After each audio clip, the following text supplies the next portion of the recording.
Hello, everybody. My name is Roy Taylor. I today am going to talk to you about how to become a real estate superstar in the industry. Um, am I qualified to do that? I believe I am. I think I've been around long enough to be able to talk on every aspect of this business that exists. But I also know what it takes to hang in. So let's talk about what a real estate superstar needs. I think one of the most important factors of all is surviving not only the very, very good times, and I've had a lot of those in this business, but also surviving the very bad, tough times that are out there. And part of the thing that drives people into this business is success. So, to some degree, you come in blindsided when the market takes a turn. And I want to say that to be a superstar, you need to have extreme tenacity. You need to be able to survive good or bad times and keep going no matter what the consequences. So, today I'm going to talk to you about the way that we all need to perform in order to get the big results.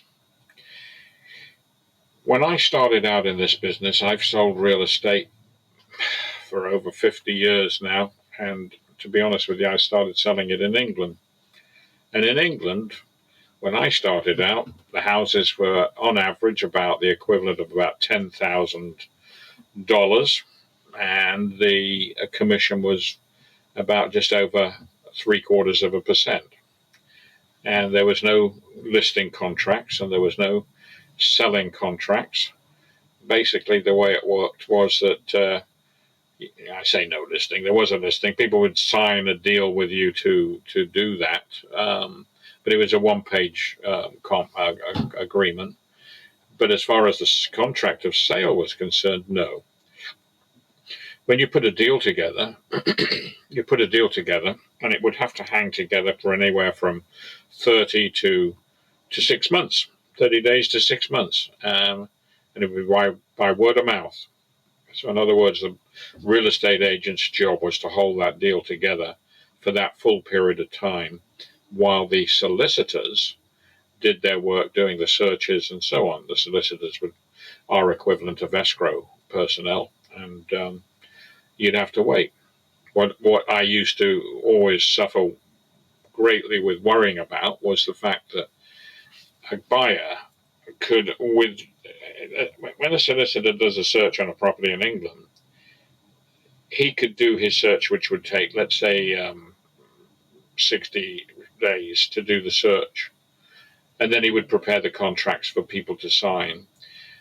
And then when the buyer and the seller signed the contract, the solicitor would transfer one to the other solicitor, and they would do what they call an exchange of contracts. A buyer could pull out any time up to that exchange of contracts. So there was no legal consequences for not following through. So you can imagine, we think we got it tough here. Holding a deal together over there is a whole different story. And I want you to think like that, because this is what I'm talking to you about today. In the business today, we are so bound by contractual paperwork that it makes it extremely tough to keep everything flowing, as it were. There's so many things to do. But it also is a challenge that keeps us in the straight path of success, because if a buyer signs one of those contracts, you've done a great job of getting them to that point right off the get-go, before they even go into the escrow period. So it helps a lot, and it teaches you tenacity. It teaches you to do a proper job of converting or convincing your buyers that this is the house to buy. So I'm not against paperwork. In fact, in the days when I came to the USA, I started selling in California in 1979. And in those days, we had a purchase contract that was about 2 pages long.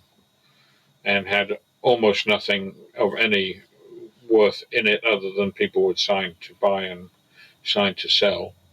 And then we would take it to escrow and go from there. I personally didn't like that in those days, and I used to have what I drew up as, I called it an addendum, and I would throw my little addendum into that contract and kind of add a few extra things that I thought were rather important that weren't existent in the business in those days. And that was how we sold real estate in 1978. Since then, I've sold many thousands of homes, and I have owned my own escrow company, and I've owned my own mortgage company. And to be frank with you, there's not many things I haven't dealt with to see the ins and outs of what's good and what's bad in our business. And as far as becoming a real estate superstar, which I'm sure most of you are watching today with the aspirations to do that if you're not already there, the most important job you've got to learn is holding your deals together. So you don't just put deals together and let them fall apart. They need to be put together properly in the beginning. So when you get a buyer call on the phone, a hot call on the phone, and they come in and they tell you they're looking for this, that, and the other, and whatever, I always have had a little notepad. My little notepad, when I sit next to a phone, is to take down their name and phone number and any other information that I can get, with particular information on what they're looking for. Understand what we're doing here. We're trying to get a buyer to understand, or at least to vocalize what their dream is in buying a house. I would always say to them, well, do you need a big living room? How about the kitchen? Do you cook a lot? Do you like a big yard? What do the kids like to do? Do they play in the backyard very often, or would they like to play in the backyard? Or do you prefer to take them to a local park? These kind of questions are important because it tells you in their mind what they're looking to put their family into. Bedroom sizes, bathrooms, garage space to store their vehicles, how many cars have you got? Those kind of questions are doing two things. One, they're giving you information, but secondly, they are also befriending you with them. Because the more you talk to them, the more you ask their questions, the more they start to think, well, this guy's interested in me. He's interested in what I really want. And I think the more you talk to them, the better. I don't know whether you've noticed, but the successful people in your office are the people that have the ability to chat with strangers. I always remember a lady when I used to work in Downey. She worked in my office, and she was an incredible listing person. She would go into the supermarket and she'd be in the line waiting to pay, and she'd turn around and strike up a conversation with the person behind her, and in no time at all she'd come back to the office, and then she'd have set up a meeting with them to go and list their house. So there's an art to this game, and the sooner you learn it, the better. And it's being a people person, not a superstar, a people person. And persons become superstars because they understand how to communicate and deal with other people. And if you're not very good at that, the first job you need to do is to start practicing that art, learning to endear yourself to other people in conversation. And you can be strong, you can be weak, you can be whatever, but you got to be friendly, okay? And I have to stress that is a very important part of the beginning principles of success. So, having taken your list of needs these people have, you tell them, okay, super, why don't I just take a look around the market? Let's see what's going on out there, and I'll call you back just as quickly as I can, and we'll set up an appointment to go take a look at a few. What do you think? And they'll say, yeah, now that was my first lead in to getting a commitment for them to say yes to me about something.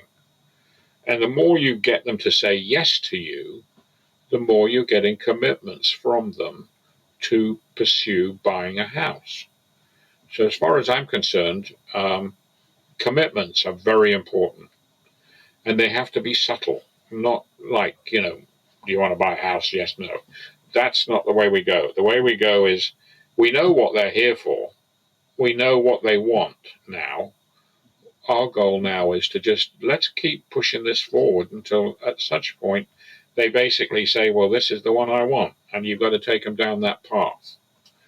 And another thing I used to do very seriously over the years of taking people out to look at property was I would set a goal, and I was pretty tough about this goal. We'd go out the first time looking at maybe 10 houses, 10 choices, whatever. I know you're in a tough market right now, but that's not going to always be the case. Normally, you pick out 10 possible houses. Don't go absolutely to the letter of what they want. Straight.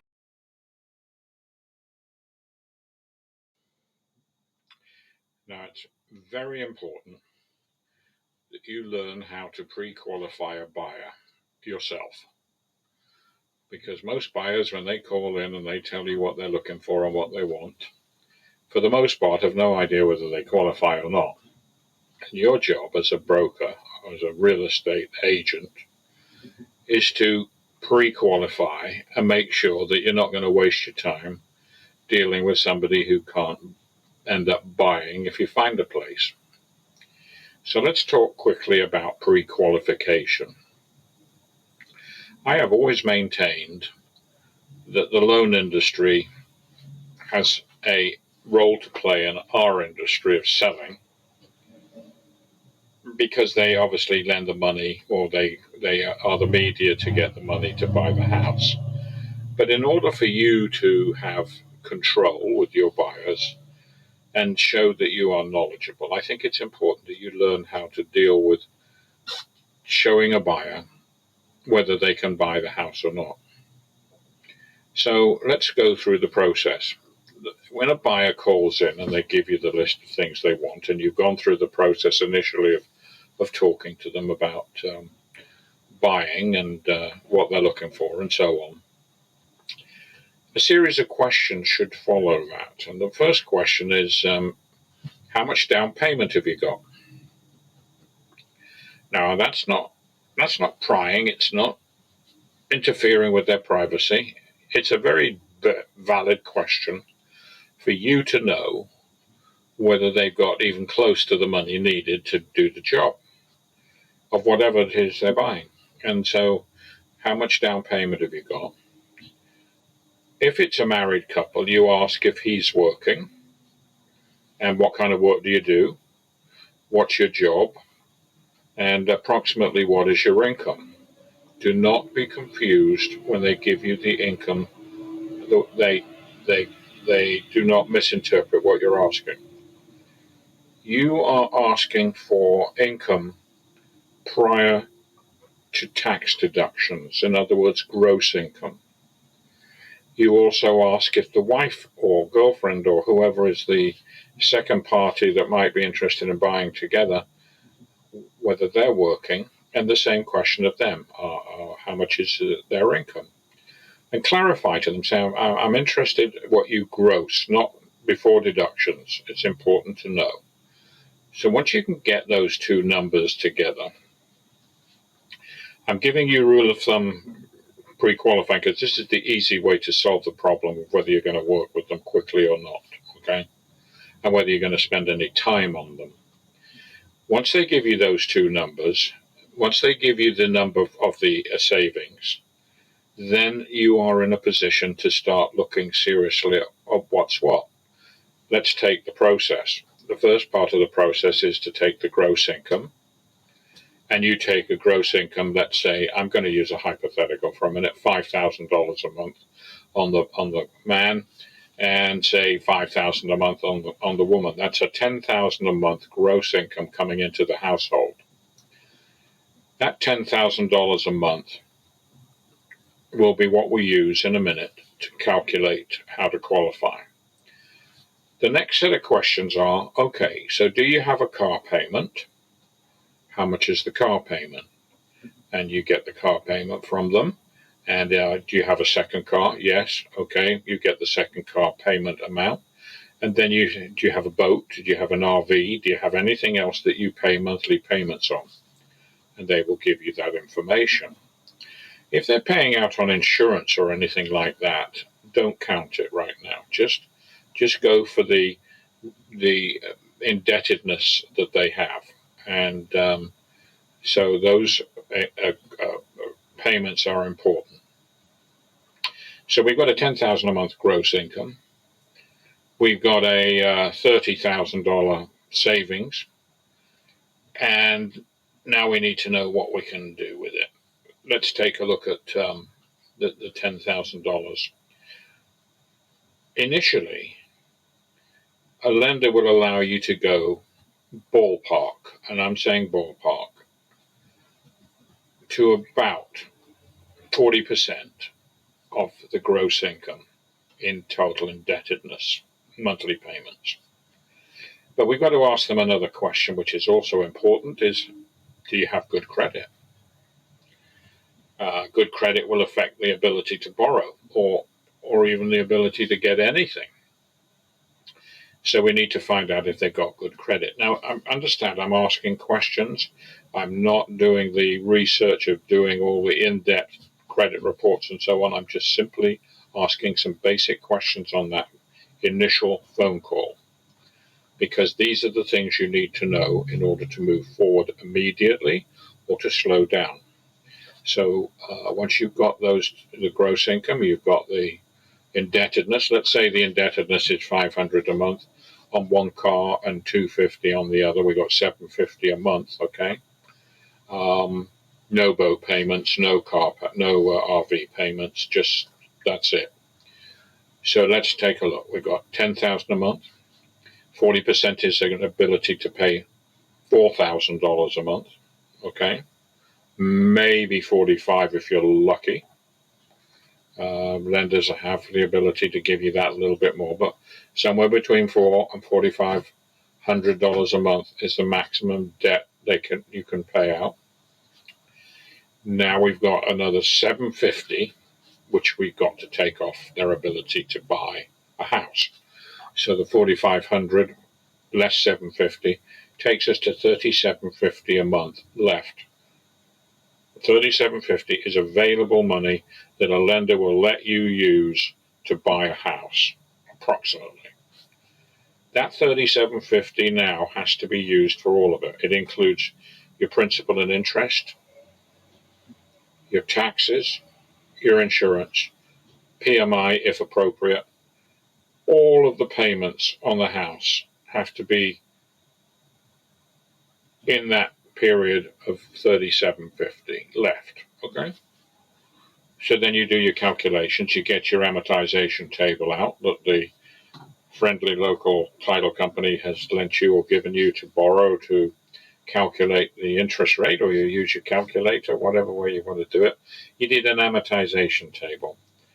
Punch in to your amortization table the amount of what a loan will cost at the current interest rates. So let's say we've got $30,000 to put down. We're going to try and buy a condominium, and the condominium, taking you into another monster. We've got association fees, they count. If you've got association fees in anything, they all count, and they've got to come off the top of your loan payment. Okay, so that makes a difference too. And if it's a $250 a month association fee, it comes off that $3,750 of remaining monies to make a house payment. So you're now at $3,500 a month available. Keep in mind, these are all numbers that are approximate. They're guesstimate numbers, and a lender will always fine-tune that. But for right now, you've got the buyer, you're talking to him, you've got the information, and you don't have to do that on the telephone with him. You can say, look, I'm going to just quickly run the numbers and I'll get back to you in a minute and let you know how we do. It's another very good way of calling them back and making sure you got a legitimate phone number for them. Okay? So nothing wrong in doing that. So now the next job is we've got this mid 3,000s available to pay a house payment with. We've got $30,000 down, and it doesn't at the moment sound very promising that we're going to be able to get very much in this part of the world. But nevertheless, let's take it down its process. And so you take your current interest rates. Let's use a hypothetical 5% interest rate, and you've got your loan numbers in front of you. You want to now see, let's say, taxes, property taxes on a house. I'm going to tell you right now on the top of your head to take about $1,000 a month off the top. We're now down to about $2,500 to $2,700 a month available to buy the house on house payments. And that's ballpark again, but it's close. And so that $2,500 a month will now amortize a loan. And depending on the interest rates, if you look at your little amortization table, it'll give you a pretty jolly good idea how much they can borrow. Obviously, more income, higher available money, etc. But I want you to make sure you've got that because it's very, very important, okay? Carrying on with the rest of the program, I'm going to cut out of this now, but keep it to one side. It's important. You need it because as soon as you know how much they can afford to borrow, you now know how much the house is going to be that they can afford to buy. Then the real world comes in of telling them, okay, I'm sorry, but what we're looking for is going to change quite a lot. You're not going to be able to buy that 3-bedroom detached house in Irvine. You're going to have to buy that, 2-bedroom, 1-bath condo in Lake Elsinore. And obviously prices vary considerably, and that's what we're talking about. So it chooses a lot of things for you. It chooses the kind of property. It also chooses the location to some degree in the current Orange County area. If you're in somewhere else, maybe you have lower prices available with an easy reach of higher prices. So it all depends on where you're selling. But hopefully that helps for you, and we'll come back in a bit. Bye for now. Sorry about that. I had a slight distraction, had a phone call come in, so picking the ball back up. So don't stretch too bad, but you want the houses that you think they might like to be in the center of that block of highs and lows, so that the focus has to be, oh wow, this is beautiful, but we can't afford it, and the low end is, we're looking for a bit more than that. And ultimately, the ones in the middle are the ones that you're really directing them towards. And for many years, I used to pride myself in being able to pull this off in one trip out. Now, there are occasions, and I'm going to tell you truthfully, where you do not pull that off on that kind of efficiency, and it can sometimes take anywhere from 2 to 4 or 5 visits to achieve the goal. And I'm not downing you for doing that. I'm just saying that the success of that often can be based upon your ability to convert. So you have to practice that. It's a practice that needs to be polished and refined. As far as buyers are concerned, when they are looking to pick their home, in today's market, we have a different situation that's developed over the years, and that is that the buyers can look in the marketplace themselves on the internet and basically get ahead of you almost in picking properties that they like.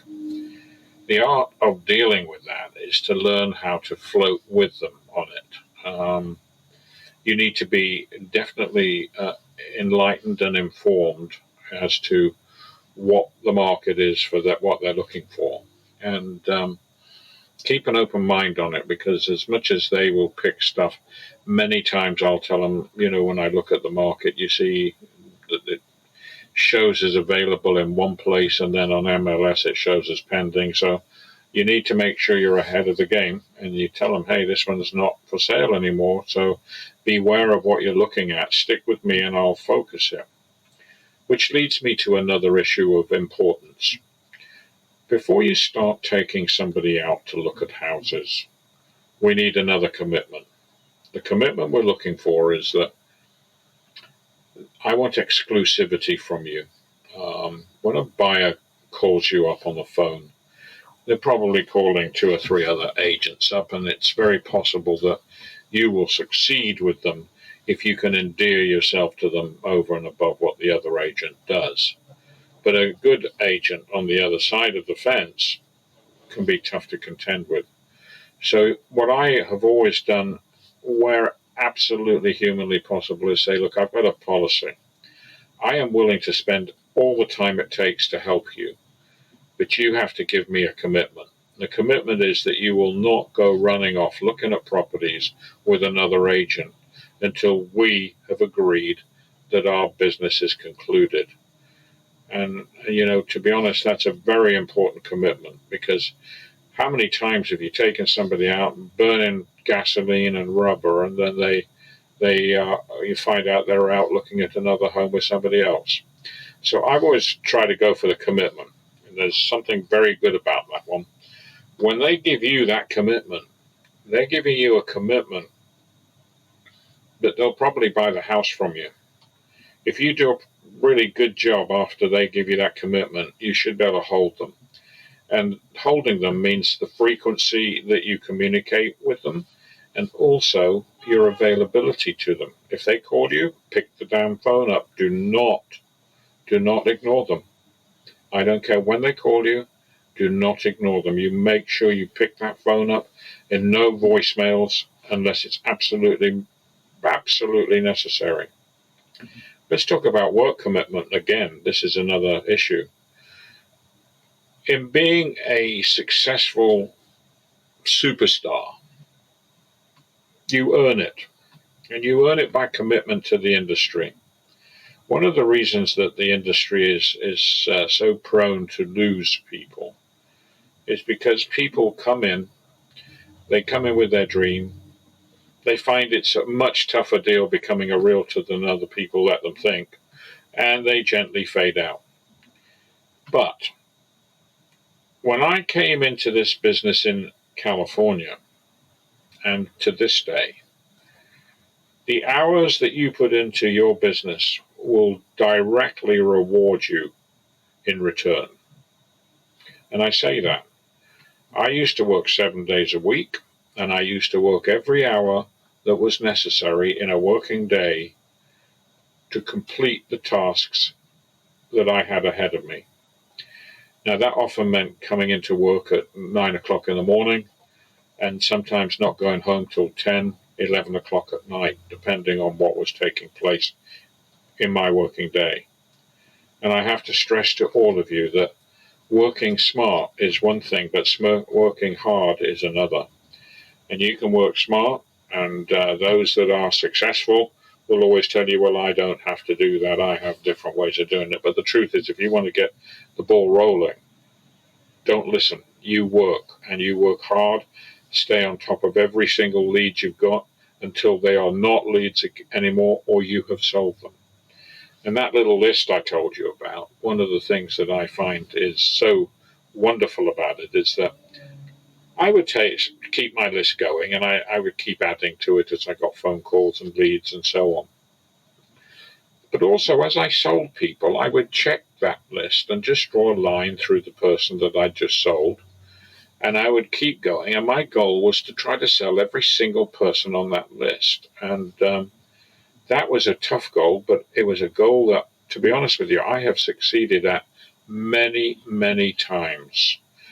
And there's a reason for it, because when you have the list, every day when I go into the office, I'd look at my list and I'd think, oh, Joe Blow here, he's looking for a whatever, and I would see if anything's come up on the market and so on. And I would do that with every single prospect that I had. And so they got communication from me on a regular, frequent basis.